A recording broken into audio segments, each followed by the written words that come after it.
神秘を解き明かす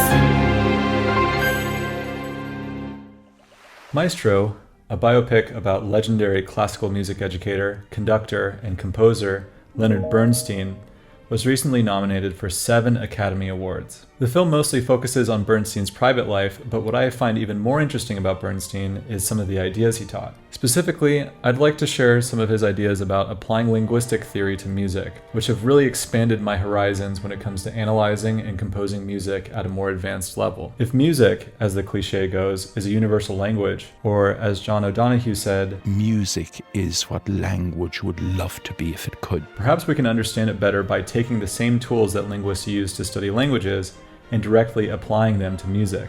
This is the topic of Bernstein's 1973, more than 50 years ago, 6-part Harvard lecture series, The Unanswered Question, in which Bernstein looks at the question, Whither music?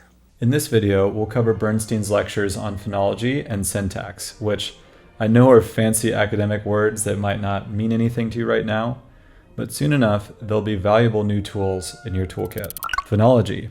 In drawing a connection between music and language, Bernstein first argues that we might consider a note as similar to a letter and a scale as similar to an alphabet. In fact, if we take out all of the linguistics terms, the overall model he first presents looks something like: a note is equivalent to a letter, a scale is equivalent to an alphabet, a motive is equivalent to a word, a phrase is a phrase, a movement is a sentence. I believe it's no accident that the German word Satz means both sentence and symphonic movement. And a piece is like a poem. Improving on this model afterward, he digs down 1 degree deeper on the note-letter equivalency to argue that the overtone series is the musical equivalent of phonology. Now, this community is fairly advanced on the music side, so I won't belabor an explanation of the overtone series. Although, if you do want review on that, you can watch Bernstein explain it himself with glorious 1970s graphics here. For now, let's define the right side of that equation, phonology.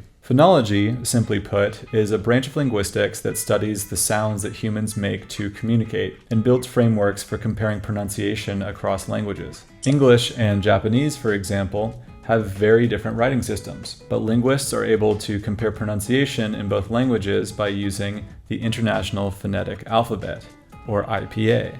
The IPA is a complex construct with machinery even for some of the most exotic of sounds, like, say, Cardi B noises. This is how you write okr in the International Phonetic Alphabet. Ever notice the weird letters in dictionaries next to the word you're looking up to indicate pronunciation? This is that.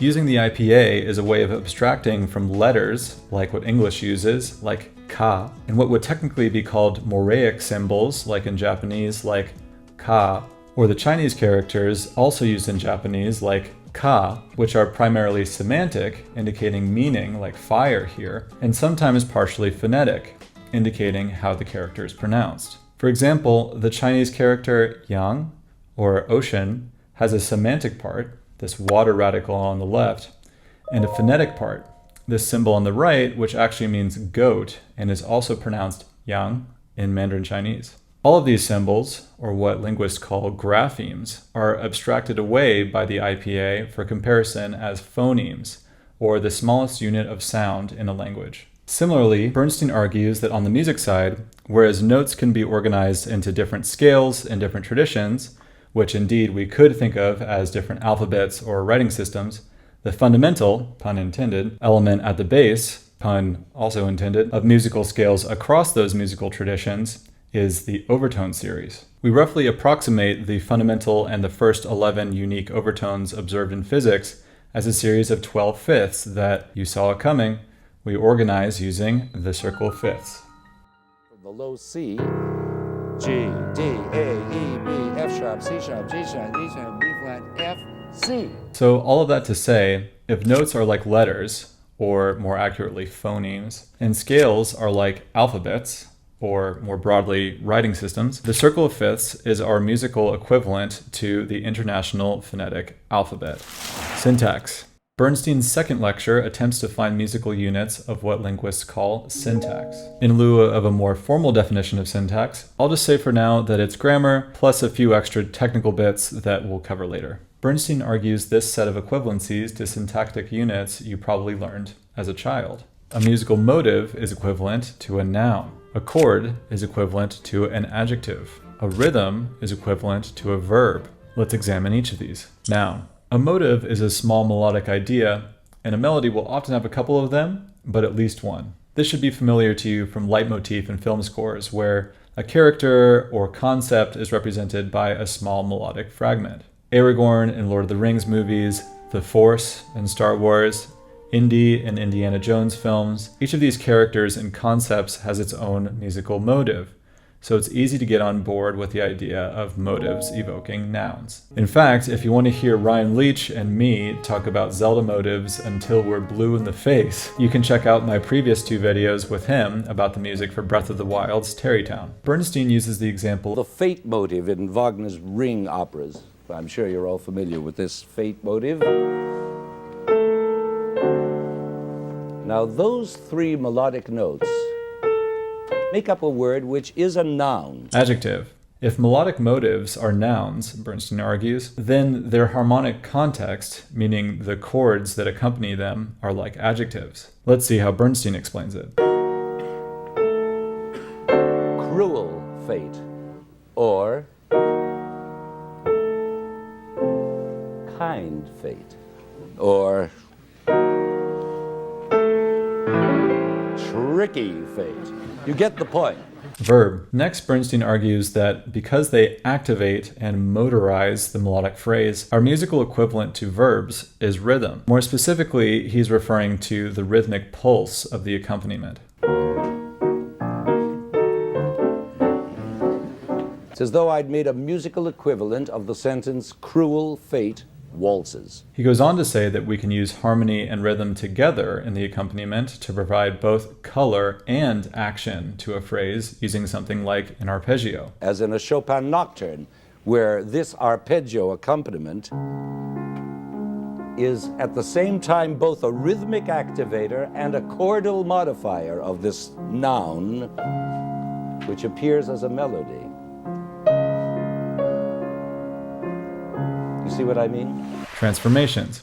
Now is where the second lecture really gets interesting. Without getting too deep on the details, according to linguist Noam Chomsky, we build complex sentences using a basic underlying string and modifying it into different sentences or surface structures of meaning using transformations. As Bernstein presents, the string Jack loves Jill can be transformed into does Jack love Jill? Interrogative transformation. Jack does not love Jill. Negative transformation. Doesn't Jack love Jill? Interrogative transformation and negative transformation. Jill is loved by Jack. Passive transformation. Is Jill loved by Jack? Jill is not loved by Jack. Isn't Jill loved by Jack? Passive plus negative plus interrogative transformations. Bernstein argues that we can make similar transformations by changing the harmony. We can add surprising, uneasy chords to make the phrase doubtful or interrogative. Jack loves Jill, maybe.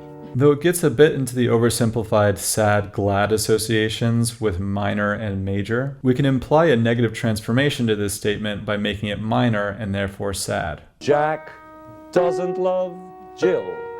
And of course, we can use both to get a negative plus interrogative. Doesn't Jack love Jill? Question mark. Deletion. The final linguistic concept Bernstein introduces is that of deletion. Put simply, in natural language, we often delete redundant phrases. Look at this example sentence. Harry persuaded John to take up golf. Bernstein points out that this sentence technically deletes several implied statements, and if completely spelled out, it might look like, there is a man named Harry. There is a man named John. Harry likes golf. John doesn't currently like golf. Harry likes John and would like to see more of him. In order to fulfill this goal, Harry convinced John to try out golfing. John now likes to golf. More formally, the sentence consists of 2 core statements. Harry persuaded John, and John took up golf. If we put the 2 directly next to one another, like Harry persuaded John, and John took up golf, the second specification of John is redundant and can be deleted. Students of Japanese will note that that language omits understood subjects like this a lot more often than we do in English. For example, to ask, do you live in Japan, one does not say, Anata wa Nihon ni sundemasu ka? They almost always drop the you pronoun, anata, and just ask, Nihon ni sundemasu ka? With the nonverbal mutual understanding of who is being asked the question. Specified subjects, like gyabin-san or heri-san, are used when extra clarification is needed, like if multiple people are in the conversation. So if someone were asking me if I live in Japan, it'd be gyabin-san wa Nihon ni sundemasu ka? Now, the reason Bernstein belabors this idea so much is to then illustrate how well it's implemented in the A section of Mozart's Symphony No. 40 in G minor by deleting redundant bars. Let's first hear what the movement would sound like with every part explicitly fleshed out in symmetrical units of 4 and 8 bars.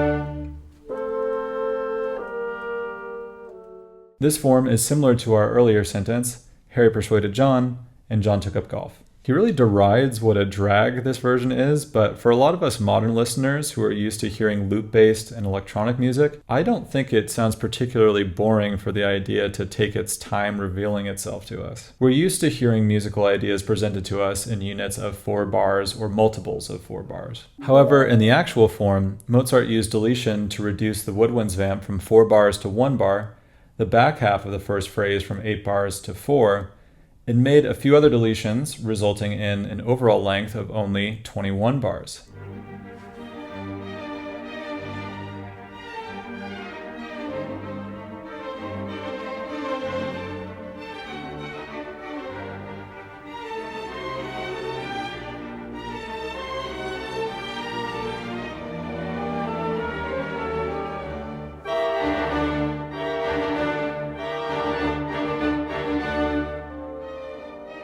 This use of deletion, Bernstein says, is one of the key tools that transforms music from prose to poetry. In this case, Mozart's removal of redundant bars helps to move the song along more quickly so that he can communicate as many ideas as possible while holding the listener's attention. It's like he's already summarizing himself. So those are some of the ideas that Bernstein presented in his first 2 lectures of the unanswered question. If you have the time to properly go through it, I think the whole lecture series is definitely worth a watch. If you'd be interested in hearing me break down lectures 3 through 6, let me know in the comments. If you're new here, be sure to subscribe so that my future uploads come your way, and you can learn more from me in my online course, my Discord server, and in one-on-one lessons, which are all linked in the description. Thanks for watching, and until next time, じゃあね.